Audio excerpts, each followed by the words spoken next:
C'est le spécialiste du canular politique. L'imitateur Gérald Dahan sera de retour avec un nouveau spectacle sur la scène du Casino de Paris la semaine prochaine. Et il est ce soir en exclusivité avec Olivier Benkemoun.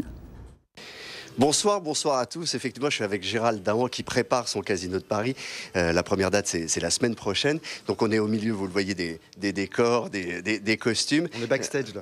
Le nouveau spectacle, ça va s'appeler de droite à gauche ou de gauche à droite d'ailleurs. De droite à gauche, mais on peut le lire dans les deux sens. Oui. On vous a taxé un moment d'humoriste UMP avant de dire non. Ça c'est pas très sympa pour Laurent Gérard et Nicolas Canteloup qui, comme chacun le sait, sont communistes. C'était après avoir piégé Ségolène Royal, on m'a taxé de ça.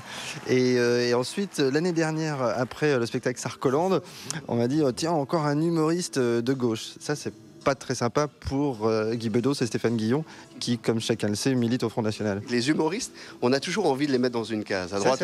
Oui, c'est vrai, on m'a souvent posé la question. Donc ce spectacle-là est une réponse à travers toute une galerie de personnages et surtout d'une immense revue de presse qui relate tous les faits marquants de l'actualité depuis le 6 mai 2007, qui ont une date qu'on retiendra tous un petit peu comme un 11 septembre politique. Mais vous n'êtes pas aperçu un petit peu qu'il y a des choses qui ont changé quand même, hein?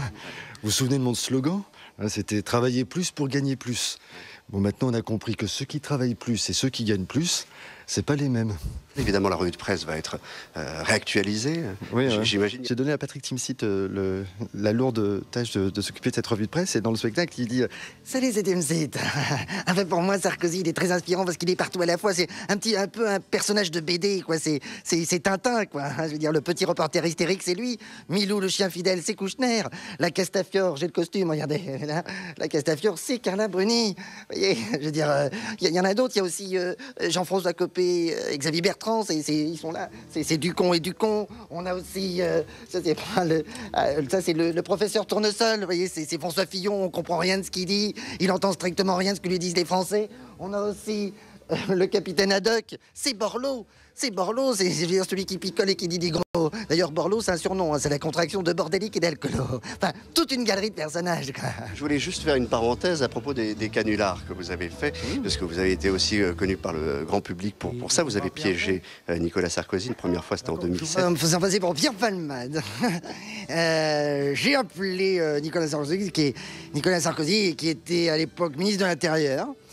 Et je lui ai fait envoyer un bouquet de fleurs à une femme qui n'en attendait pas de sa part. Allô? Allô? Oui, bonjour, c'est Pierre Palmade. Oui, Pierre. Comment ça va? Ça va? Ça va très bien. Je te dérange pas au moins? Ah bah si, j'ai du monde dans mon bureau, mais c'est pas grave. D'accord. Qu'est-ce que... Je suis ravi de te voir l'autre soir. Oui, c'était sympa, hein. J'ai tenté de renouveler l'exploit il y a quelques jours et je me suis aperçu que l'ensemble de mes numéros de téléphone étaient tous sur une liste, une blacklist. Donc je suis très honoré d'être sur une liste officielle de l'Élysée. La vraie question est de savoir avec qui je suis sur cette liste, quoi, et surtout en quelle position, quoi. Est-ce que je suis avant Richard Attias, après Laurent Geoffrin? Je crois que vous vouliez vous faire passer pour Stéphane Guillon. Stéphane Guillon est humoriste, trublion du PAF. Stéphane Guillon, aujourd'hui, le monde tourne à l'envers.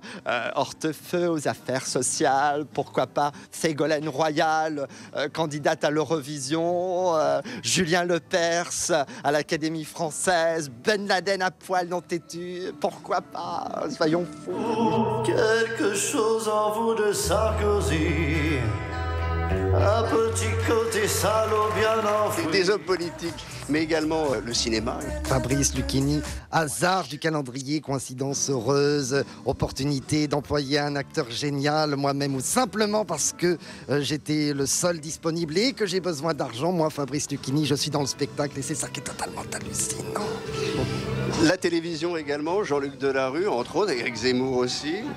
Jean-Luc Delarue, effectivement, pas d'hôtesse de l'air ni personne pour me tenir les globes dans ce spectacle, mais au contraire, jour après jour, nous allons essayer de comprendre le quotidien de gens qui ont des problèmes, toute une histoire, puisque vous le savez, aujourd'hui, perte des valeurs, perte financière, perte d'emploi, perte menstruelle. N'a-t-on pas l'impression, bien sûr, qu'en 2009, le monde tourne un petit peu à l'envers et pourtant il y a peut-être une issue. C'est ce que nous essaierons de développer tout au long d'une émission spéciale intitulée « C'est vous qui avez la parole, mais c'est moi qui parle ». Merci, bonsoir. On va terminer là-dessus sur ce commentaire. Merci beaucoup.